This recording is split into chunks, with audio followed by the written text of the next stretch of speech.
I think it's great to introduce the main character in his most volatile state and dealing with the consequences of his actions. We get to see that he can handle himself and he even feels for the weakest of creatures among us. But the camera work here, during the fight scene, it was a bit too choppy. They went back and forth way too frequently. If they let some of the shots play out, it would definitely be a win. For example, here's how many shots they took in this one scene.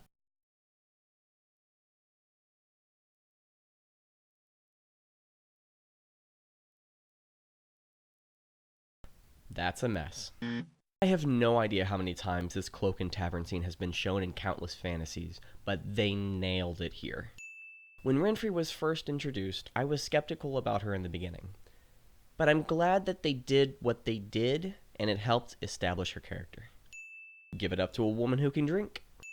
I enjoy contrasts. Having a talkative little girl with a tall, grizzled loner traveling through town brings out their characters in such a quirky and adorable way.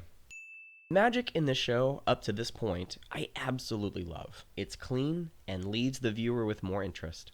Geralt's eyes, for example, at the beginning of the show, amazing. The great thing with this magical door is that we are exploring the magic with Geralt. That's awesome. A naked paradise with a heavenly garden is always a win. A stereotypical staff with a globe up top gives us a sense about who this character is. We get to see a girl playing in the dirt, but what I love about the scene is that she loses the game she's playing. She seems real, and she seems more like a character I want to know more about. A quick transition into the throne room where the girl was the princess. It gives me a whole Jasmine from Aladdin vibe while cutting out the unnecessary BS. It's quick and to the point. We get to experience a delightful relationship between Ciri and her grandfather. He seems like a cool dude. Even the grandmother, the queen, who is holding an important ceremony, is trying to quiet them down and even chiming in on their conversation. I thought this entire scene, even though it was visually stunning and important exposition was being given, I just didn't care for the scene. It was just blah. I did enjoy that Stregobor and Geralt did give their reasons, motivations, and values here. Good job to Geralt's values. The royal family seems more like a family than royalty, and I have to give them 2 wins for this. Forcing your granddaughter to mingle as royalty and get her mingling with boys? This win isn't for the plot. It's for the queen. Good job, you. If you notice carefully, her guard whispering to her is one of the 2 guards up front in the throne room. Great detail. Wishing your granddaughter to have one last peaceful night before a hellish life? It's understandable, and I love it. Renfri introducing the lesser evil choice is harmonic. Geralt giving her an opportunity to move on with her life. This battle scene, I am not a fan of blood, gore, or death, but if you do it, you might as well commit. Keeping Ciri in the dark shows us that ignorance is not always bliss. Good life lesson. Also, Ciri's guard is the 2nd guard up front in the throne room. Another great detail. The battle itself is well done and even decent. It's worth a win. But I do have an issue though with the second part of the battle. The queen isn't someone I would believe is a stalwart fighter and can be so effective at slaughtering so many men on the battlefield. And when her husband received an arrow to the eye, I just could not stop laughing. It was ridiculous. I do give the producers a win for showing us the archer in the far distance. It gives us a taste for the archer's power and accuracy. I would love to give a win for this scene, but I can't. You're quite literally in the midst of battle. This queen, their leader, should be dead by now. She's blinded by upset and charges into battle without a helmet nor backup. She should not have returned later in the show. She should be dead. Ciri explores the halls and introduces us to characters that we will meet later. Mousesack is a freaking wizard. How awesome is that? Magic in this world has a limit. It costs something, which makes it more grounded. The Witcher gives us exposition while talking to his horse. I think that's a phenomenal way to give exposition and show their character at the same time. He's a loner. Who else is he going to be talking to? At first, Geralt sharing to Renfri that he talks to his horse was breaking the fourth wall for me. But after watching this a few times, I can respect the fact that Geralt doesn't lie, and he says what's on his mind. He tells it like it is. At first, I thought this love scene was a bit rushed, but now I feel it has merit. It moves the plot along nicely and gives Geralt just enough reason to go back into town. During the siege, notice the frequency of the arrows. Once we see one hit, there's a pause. Then the camera pans towards it. That deserves 3 wins in my book. I don't know why, I just love this scene. Hey look, 3 arrows. Such a massive failure. While the queen explains the very specific horrors that are to come, we are cut to 3 scenes that have no relevance to what she is saying. They could have even left the scene intact and leave it for a mystery for us later, but it waters down the horror. The princess has untold power deep within her that we will discover later. Neat. Destiny is always a great thing to put into a fantasy. When poison is given to the other royal family, I want to give this a massive loss, but I can respect it much more than liking it. The horses here felt a bit fishy. They're out in the open, they're not behind cover, the whole kingdom is under a purge, and the horses are left alone. No. When running away from the kingdom, Ciri asks, "I've been protected my entire life. Why?" It feels out of place. It should have been asked earlier, in my opinion. A love scene after experiencing much loss? I dig it.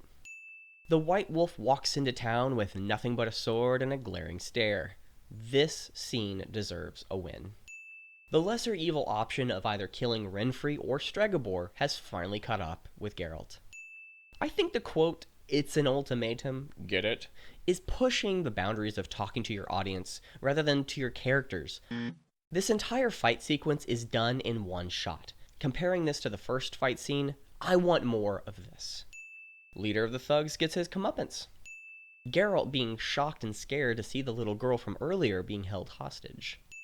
He opens himself up to be non-threatening and gives Renfri another opportunity to leave this place. He confirms to her that she isn't a monster, which has been brought up multiple times. Rarely do you see good choreography that lends hand-to-hand combat as part of the combat. In prior edits of this video, this fight between Renfri and Geralt was so amazing, I played it out and gave many wins throughout it. But YouTube has been copyright blocking my video a few times, so I'm just going to give this scene 10 wins, and we'll move on.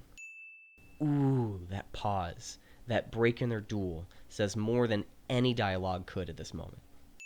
In the end, he did care for Renfri. This is one of my biggest gripes of this episode. Why is the archer alone? Isn't kidnapping the princess top priority for their cult of soldiers? The princess holds a magic they later need, so she's quite literally the most valuable thing they have in their possession, and the archer's alone with her, seemingly to have not told anyone else. This could have all been fixed if she was being escorted by a handful of soldiers rather than a lone archer. Even when Ciri uses her magic to escape, the guy is not the least surprised that she has magic, the reason she's being kidnapped, which begs the question as to why the archer is the only one that knows and is alone with her, running into the opposite direction into the woods where things could go wrong.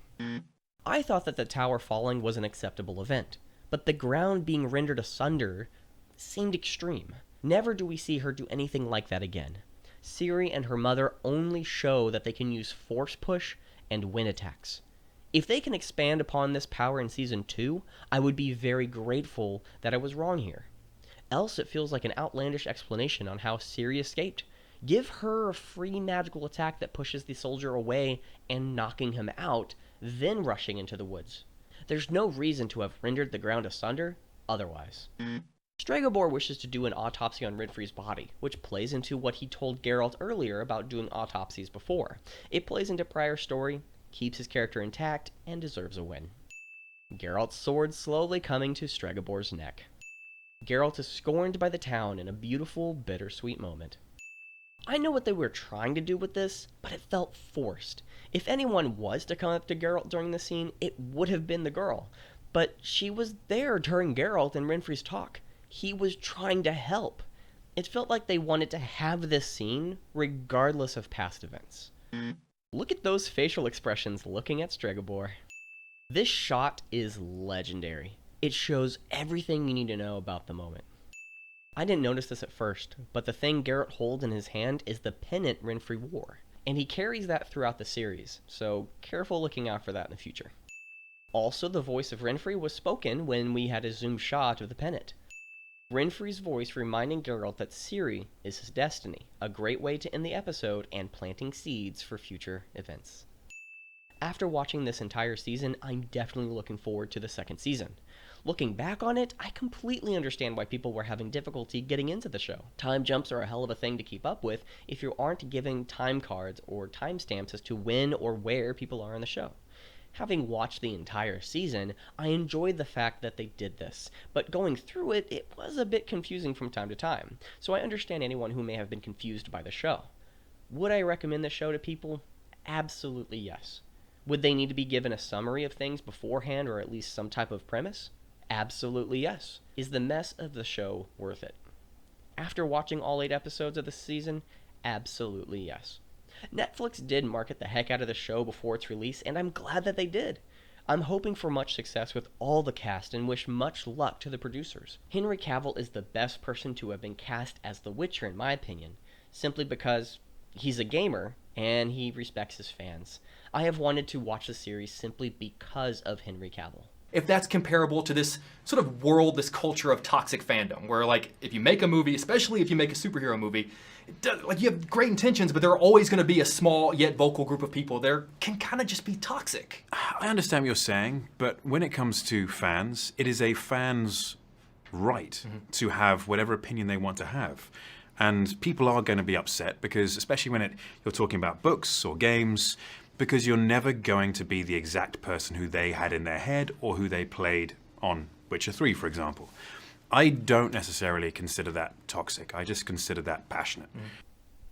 This filled me with absolute pleasure because I support actors and actresses who, even though they may disagree with the rhetoric or opinions of their fan base, they still respect them. If you liked what you saw, please hit that subscribe button for more content. If you didn't, I appreciate your time. See you next time.